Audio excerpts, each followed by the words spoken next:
The top stories tonight in Y News. President Ferdinand Marcos Jr. states that the government has not received any reports of destabilization plots against him among active members, police and military officials. Defense Secretary Gibo Teodoro reveals the government's intention to escalate preparations for next year's Balikatan exercise by incorporating a full battle simulation. The Department of Foreign Affairs, or GFA, seeks to implement stricter visa application policy for Chinese tourists beginning this week. And we will discover why 80,000 Palestinians decided to leave Rafah city with the ramping up of Israel's ground invasion of Rafah in southern Gaza. Good evening, Philippines and the world. Today is Friday, the 10th of May, 2024. Join us in the next hour as we deliver today's top stories around the Philippines and in other parts of the world. We are also seen in 1,935 satellite monitoring centers nationwide and via live streaming worldwide, 30 UNTV News and Rescue social media channels. I am Hardy Delgado. First in the news. President Ferdinand Marcos Jr. maintains his trust and confidence in the Philippine National Police and Armed Forces of the Philippines amid alleged destabilization plots against the administration. According to the chief executive, he does not believe that any AFP and PNP officials are involved in such ouster plot. Nelma Ribohok reports. President Ferdinand Marcos Jr. said the government has not received any reports of destabilization plots against him among active police and military officials. In an ambush interview on Friday, May 10, in General Santos City, President Marcos said they have not monitored any movement among current Philippine National Police and Armed Forces of the Philippines officials as personnel from both organizations are not engaged in politicking. I don't see, wala kaming report na in the ranks. Yung mga retired, baka merong mga gumagalaw na sumasama sa mga distab na ginagawa. Pero sa ating mga kapulisan at siyempre lalo na sa officer corps, wala naman tayong nakikitang ganun na namumulitika ang mga pulis. President Marcos also said he does not see why a loyalty check would be required of officials. So, ang loyalty check, hindi ko alam kung ano yung loyalty check katotohanan. Anong sasabihin mo doon sa tao? Sasabihin, loyal ka ba sa akin? Siyempre, oo ang sagot nun, di ba? Kahit na hindi siya loyal sa'yo. Unfazed by the reports, the chief executive nevertheless called on the police and military to stay committed to their sworn duty and set aside politics. Ang ano ko naman, kahit hindi mo ako binoto, okay lang sa akin. Basta't maging professional ka, gawin mo yung trabaho mo ng tama. Yun lang naman ang hinihiling ko sa lahat ng police, sa lahat ng armed forces. PBBM gave these statements after being asked about former Senator Antonio Trillanes IV's claims that there may be an ouster plot being hatched by active senior PNP personnel and retired AFP officials. Nelma Ribohok, UNTV News and Rescue. We serve the people, we give glory to God. Defense Secretary Gibo Teodoro revealed the government's intention to escalate preparations for next year's Balikatan exercise by incorporating a full battle simulation. This after the Balikatan exercise between the Philippines and the United States, which involved over 16,000 military personnel from both countries, has formally concluded today. JP Nunez will tell us why. Department of National Defense Secretary Gilberto Teodoro Jr. has stated that President Ferdinand Marcos Jr. is looking into the full battle simulation for next year's Balikatan. The Secretary revealed that he spoke with the President yesterday, May 9, and extended his greetings to everyone who participated in this year's successful Balikatan exercise, including Filipino and American troops. He looks forward to next year's exercise, which will be I believe, the full battle simulation, which will put to the test the combined capabilities in the most realistic of scenarios possible, with safety in mind. before the American soldiers who participated in the 39-2024 Balikatan leave the country. The leaders of both sides will hold an initial meeting to plan the next training exercise. I believe that next year's exercise would be more complex, as mentioned by General Marvin Licudine, and I was told that starting this afternoon, they will already start the planning process for next year's Balikatan exercise. According to Major General Marvin Licudin, the Balikatan Executive Director for the Philippine contingent, the next training exercise will be more challenging and more complex. The full battle test would mean a test of every capability that we have, not necessarily firing everything, but a test of the operations, a test of our integration as a combined and joint force, the interoperability that we had. Those are what we would be testing for next year. The Balikatan, which began on April 22, lasted for 18 days. Approximately 5,000 Filipino soldiers participated, along with 11,000 personnel from various branches of the U.S. military. 150 personnel from the Australian Defence Force, 100 from the French Navy contingent, and representatives from 14 other countries served as observers during the exercises. Balikatan is a tangible and perfect demonstration of U.S. and Philippine resolve to strengthen the alliance in an increasingly complex security environment by increasing our interoperability bilaterally and lethality across the land, air, sea, space, and cyberspace domains. The recently concluded Balikatan exercise was successful, featuring command and control exercises, field training exercises, and humanitarian civic assistance activities. The exercises included maritime security operations, amphibious operations, conventional warfare scenarios, air missile defense drills, and live fire training. Balikatan has provided an avenue in which we continuously strive for cohesion and integration to further amplify combat readiness built on mutual confidence and respect, reaffirming our collective and shared goals of peace and stability in the region. JP Nunez, UNTV, News and Rescue. We serve the people, we give glory to God. The Department of Foreign Affairs, or DFA, will implement stricter visa application policy for Chinese tourists beginning this week. DFA Undersecretary Jesus Gary Domingo says submission of fraudulent documents have been reported, including fake identification cards, bank statements, and certificate of employment. There were also instances of fixers attempting to bribe consular staff. As part of stringent measures, the social insurance certificates of Chinese applicants will now be required, while stricter verification will also be imposed on bank statements and accounts, proof of financial capacity, and employment certificates. The minimum number of applicants for group applications has also been raised from 3 to 10. Really, a major challenge is the submission of fraudulent fake documents, particularly from the China side. And fixers brazenly advertise such things on WeChat and things like that. It's very easy to obtain a Philippine visa. So we're also looking at facial recognition systems to double-check the IDs.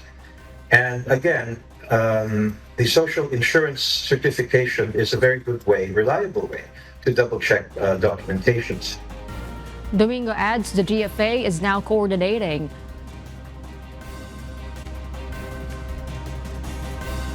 with the Chinese embassy in Manila to resolve the issue on fraudulent documents. The DFA official is set to visit foreign service posts in China and other Southeast Asian countries to inspect their respective visa application process. Furthermore, the DFA clarifies that the move is not related to any national security concerns amid the ongoing tensions in the West Philippine Sea. However, the agency cited the dangers attributed to the Philippine offshore gaming operators, or POGOs, in the country. is also for the good of the Chinese. Because again, itong mga pogo nakalusot, who are their main victims? Fellow Chinese. No, it's not necessarily related to the other, say, national security considerations. For now, the e-visa application for Chinese applicants have been suspended due to technical issues. Chinese applicants who are already holders of American, Japanese, Australian, Canadian, or European visas can now enter the Philippines visa-free for 7 days. In response to a directive from President Ferdinand Marcos Jr., two pivotal joint memorandum circulars have been signed, reaffirming the government's steadfast dedication to enhancing the nation's education system and equipping Filipino graduates with the skills needed for the workforce. Of notable importance is the inclusion of free national certification for students under the Technical Vocation Livelihood track. Jed Neresina will tell us why. The Department of Education, the Department of Labor and Employment, Technical Education and Skills Development Authority or TESDA, and the Commission on Higher Education signed two joint memorandum circulars to intensify government's commitment to improve the country's education system and to better prepare Filipino graduates for work. One of the JMC signed today, May 10, aims to embed the Technical and Vocational Education and Training or TVET in all senior high school tracks. DepEd spokesperson Undersecretary Michael Poa explained that TVET can help in adding skills to students that they can use in searching for a job. Whether you're in the academic track, not necessarily textbook pwedeng sa academic track, at least meron equipped na sila ng skills, they can take the certification, mas magiging attractive sila for employers in terms of hiring them right after senior high school. He said that the DepEd is viewing higher employability for senior high school graduates because of this step. Sa DOLE, meron tayong ginagawang coordination sa kanila para makita din natin kung ano talaga yung industry demand sa ngayon. At with all of those put together, mas magiging attractive po at tataas ang employability ng ating senior high school. Yusek Poa added that along with the review of SHS curriculum, the embedment of TVET can also be included. Actually, maganda nga yung timing because isasabay natin siya dito sa ating review ng senior high school curriculum. Ang mangyayari po, magkakaroon ng TWG tapos pagpaplanuhin kung saan exactly i-embed yung mga TVET across all tracks. Poa assured that there will be no delay in the expected pilot implementation of the revised SHS curriculum in the school year 2025-2026. The said JMC also includes free national certification for Technical Vocational Livelihood or TVL track students. According to Senator Win Gatchalian, chairman of the Senate Committee on Basic Education, there is a fund for this. The senator also assured that the certification to be obtained will be used by the students when they look for a job. With itong GMC at may pondo na 520 plus million, libre yung kanilang assessment. Pag bumasa sila, makakuha sila ng NC1, NC2, automatic yan. Magagamit na yan paghahanap ng trabaho. He added that this free assessment is a huge help for senior high school students because since the K-12 program was implemented, graduates do not hold certification, proving that they have learned TVL. Jed Neresina, UNTV News and Rescue. We serve the people. We give glory to God.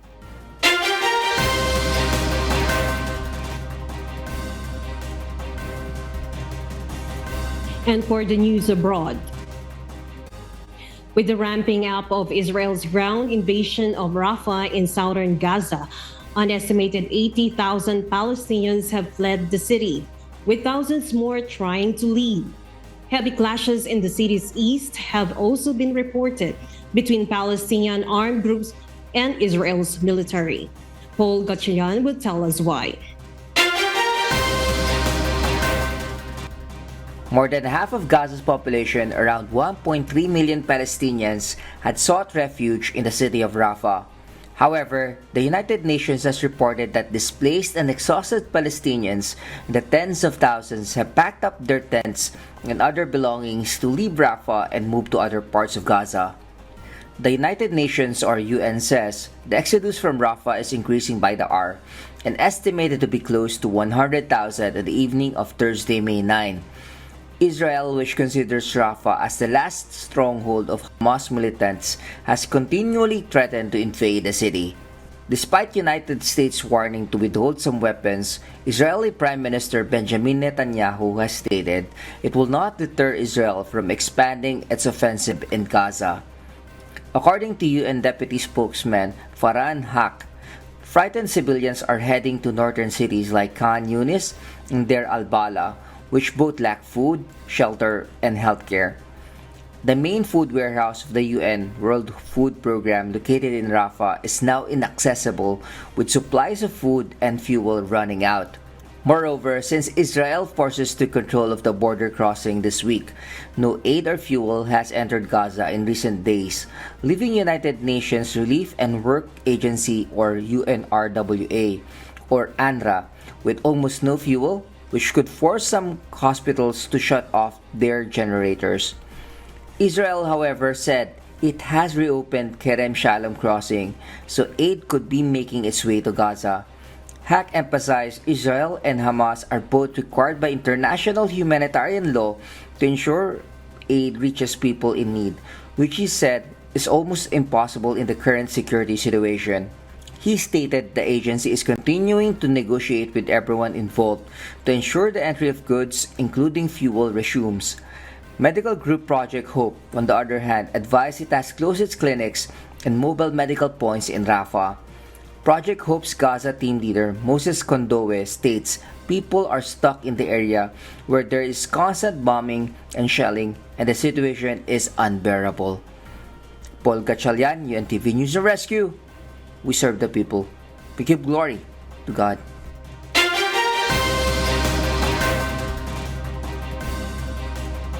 In Sydney, Australia, Meta's Oversight Board affirmed the removal of 2 Facebook posts urging Australians to vote multiple times in an Indigenous rights referendum. The decision was announced on Thursday, May 9. The removal aimed to safeguard the democratic process by preventing voter fraud, though the Meta rules on the matter were criticized for lack of clarity. 2 Facebook users posted screenshots of partial statements from the Australian Electoral Commission, or AEC, suggesting multiple voting is permissible. Meta removed the post ahead of the 2023 vote, sparking users' appeal and board involvement. The screenshot displays this statement: if someone votes at 2 different polling places within their electorate and places their formal vote in the ballot box at each polling place, their vote is counted. However, the post omitted to mention that voting more than once is considered a violation of Australian law. Australia's government's plans to penalize platforms for failing to tackle misinformation coincide with this decision, following concerns over misinformation during a previous referendum. The board emphasized clear rules for users while engaging in discussions on public interest issues. It stated that while political speech is protected, advocating illegal behavior impacting voting rights is unacceptable.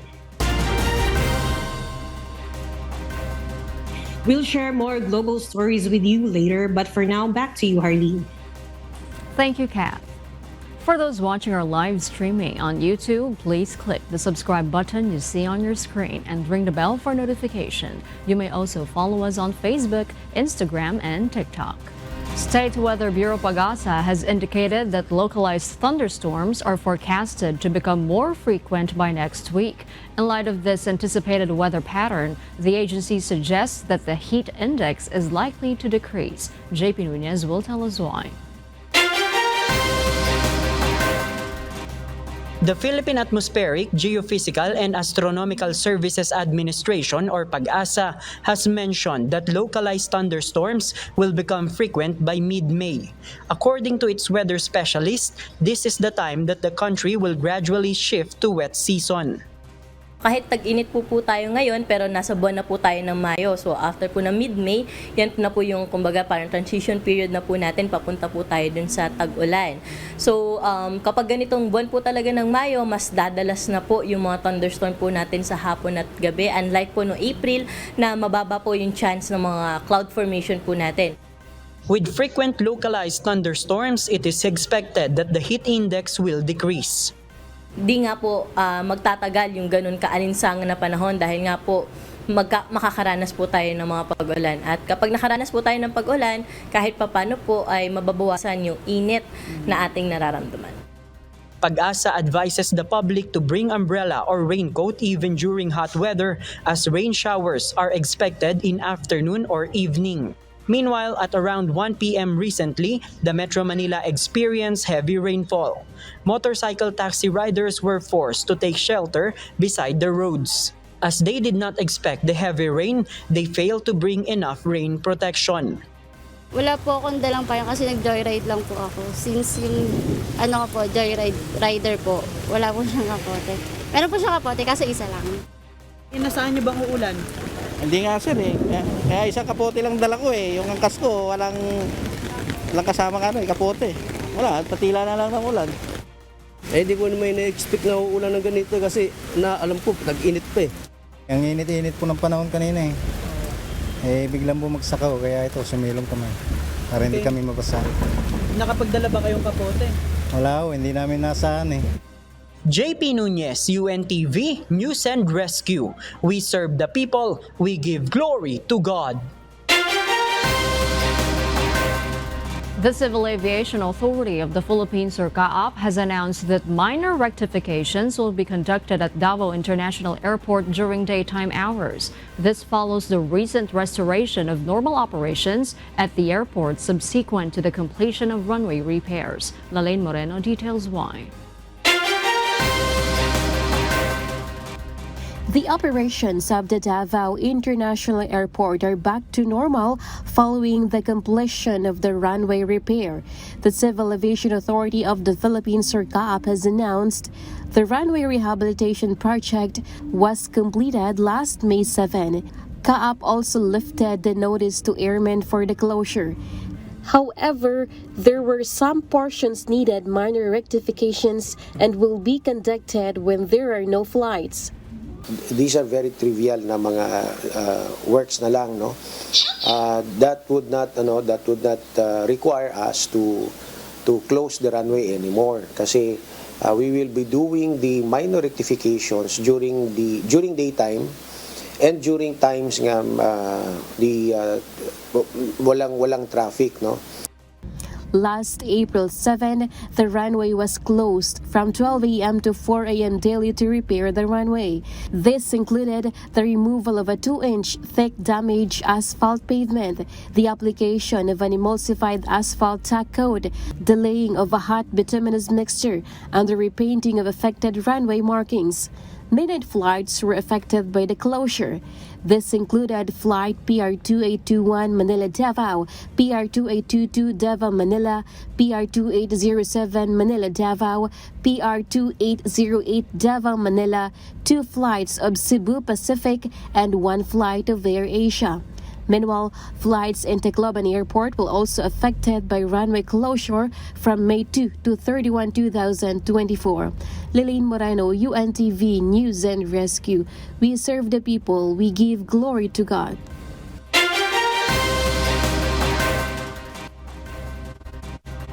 And in other global news, in an announcement from the federal government of Australia, the introduction of the Commonwealth Practicum Payment has been unveiled to provide support to select groups of students undergoing mandatory work placements. Among those eligible to avail of this support are students training to become teachers, nurses, midwives, or social workers. They stand to receive $319.50 Australian per week during their training period. The aim of this program is twofold: to assist students in completing their studies and alleviating their student debt burdens, while also encouraging more individuals to pursue careers in teaching, nursing, midwifery, or social work. The placement of a barrier to obstruct the view of Mount Fuji at a popular photo spot in Japan has been delayed. The intended barrier screen was supposed to be erected in front of a convenience store last week. However, According to the official from Fujikawa Guchiko town, there were issues with the delivery of necessary materials. The decision to install the barrier stemmed from complaints by some residents citing heavy traffic congestion caused by visitors to the area and the behavior of some undisciplined tourists. And those are the reasons behind the news in other parts of the globe. I am Kathy Navarro, live from Qatar. A remarkable achievement has been realized at the Philippine Military Academy as a farmer's daughter secures the top spot in the Bagong Sinag class of 2024. It was also revealed that among the 278 cadets, 7 women stand tall in the top 10 ranks. Jed Neresina tells us why. Jeanette Ilumba, the daughter of rice farmers and village officials from Surigao del Norte, topped the Philippine Military Academy class of 2024. The PMA also announced on Friday, May 10, that 7 female cadets of Bagong Sinag class 2024 are in the top 10. Ilumba, who will join the Philippine Army, dedicated her achievement to her father. The top student said it was her father who encouraged her to serve in the military. My inspiration, the Philippine Military Academy entrance examination posters are already posted in my social media accounts, ma'am, and it really catched my attention, ma'am. However, it was ultimately my father who inspired me. The graduation on May 18 will be composed of 224 males and 54 females. The 6 other females in the top 10 are Cyril Joy Mascolino of Camarines Sur, top 4. There are struggles along the way, but one challenge that a female cadet have faced here in the Philippine Military Academy is the perception that soldiery is a male-dominated career or environment. But we have to take note that female cadets here in the Philippine Military Academy are given equal opportunity to excel and even hold leadership positions in the Cadet Corps. Finishing second to Ilumba was Mark Armuel Boyles, a son of a tricycle driver. Boyles will be the lone graduate in the top 10 who will be joining the Philippine Air Force. Finishing 3rd and 7th respectively were Kim Harold Gilo and Floyd Nino Arthur Rojas. Both Gilo and Rojas will join the Philippine Navy. The rest of the top 10 are all joining the Philippine Army. Bagong Silang Class 2024 started with 350 cadets, but only 278 made it. Of the 278 cadets, 144 are joining the Philippine Army, 62 are going to the Philippine Air Force, and 72 are joining the Philippine Navy. PMA Superintendent Lieutenant General Ruen Tolentino said that the graduating class entered the academy at the height of the pandemic in May 2020, and the students were in a bubble for 2 years. Jed Neresina, UNTV News and Rescue. We serve the people, we give glory to God. Get ready to be thrilled as the short film Wish Date Unexpected is set to have its digital streaming this Sunday through the KDR Music House YouTube channel. Gladys Duabe reports.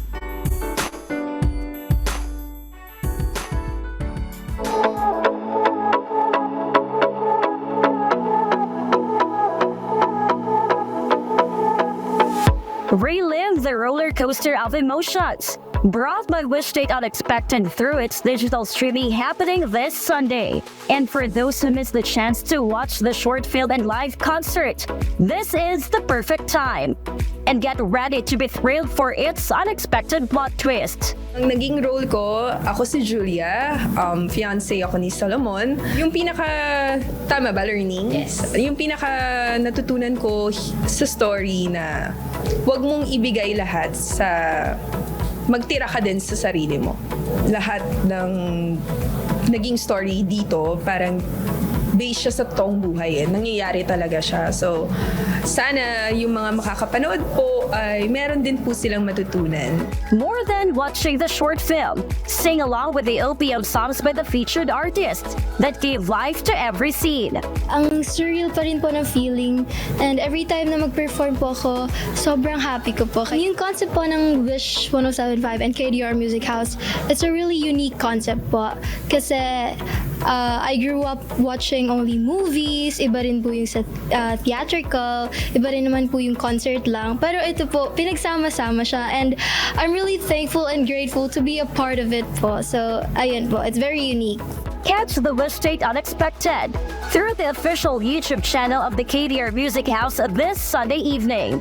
Immerse yourself in a night of emotions and music. Gladys Tuwabi, UNTV News and Rescue. We serve the people, we give glory to God.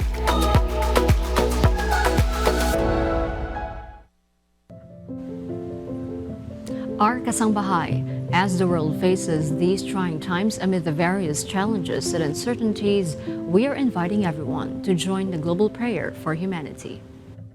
Good day. I'm Brother Eli Soriano of the members of the Church of God International. I want to invite you to join us in a minute of prayer every day to pray for humanity and the whole world as we go through these perilous times. While safety measures like washing of hands and strengthening of our immune systems may help us through this horrible predicament, there is still no precaution or cure more powerful than God's mighty intervention. And we need His intervention now more than ever. It doesn't matter what religion you are in or what denomination you belong. This is an invitation for all the people around the world who cares for the future of their family, friends, loved ones, and humanity as a whole. Everybody is welcome to pray with us. For more details, you can check out the description box below. Thank you very much, and I hope to hear from you soon. May God bless you.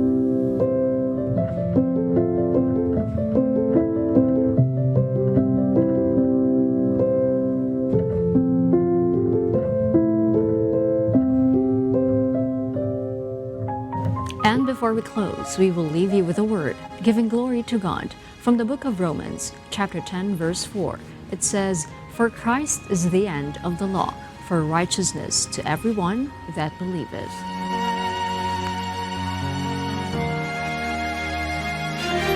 And those are the reasons behind the news, May 10, 2024. Reasons we deliver to you as they unfold, because we need to know. We will always ask why. I'm Ferdinand. We serve the people. We give glory to God.